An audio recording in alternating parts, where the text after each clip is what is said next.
So here we see, this is just like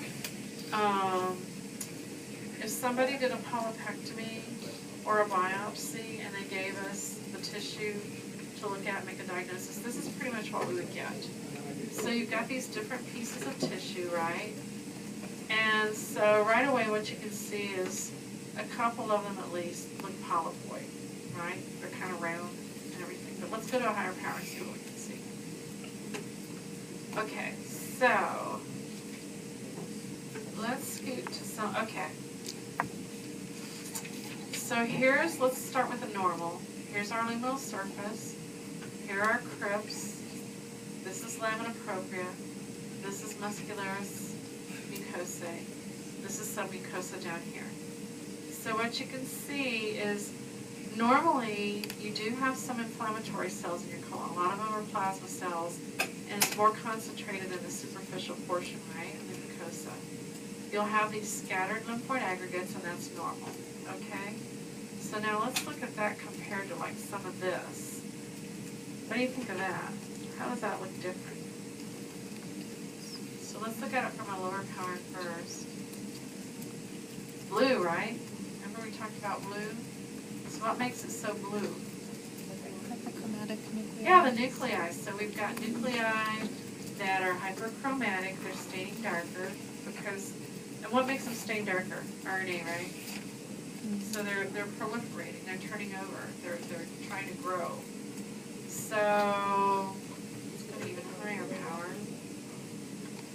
They're becoming elongated, right? Penciling. They're suicidal. They're jumping off the basement membrane. Stratification. And then where are the goblet cells? Where did they go? We have absolutely no goblet cells. And that's because they're not so mature, right? They're proliferating, but they're not maturing. See, here's the surface, and we don't have any goblet cells up here. So what do we have? What is this? What's our diagnosis on this case? Yeah, tubular adenoma, very good. So is this malignant or pre-malignant? So if I told you I'm looking at this, and this is what we do, we scan the whole thing, and I don't see any high-grade dysplasia. It's all low-grade. Pre-malignant, right? Good.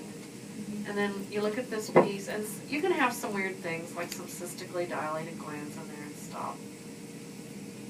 But anyway, that's pretty much very routine tubular adenoma that we would get to make a diagnosis on. Okay, let me make sure we talked about all this stuff. Okay, what kind of signs and symptoms would this patient have? Nothing. That's right. This is a 50-year-old person that came in for their screening colonoscopy, and they had this polyp, and they biopsied it. And here's this run-of-the-mill low-grade tubular adenoma. So what should happen to this patient? We'll just follow them up in a few years. Yeah. Very good. Very good.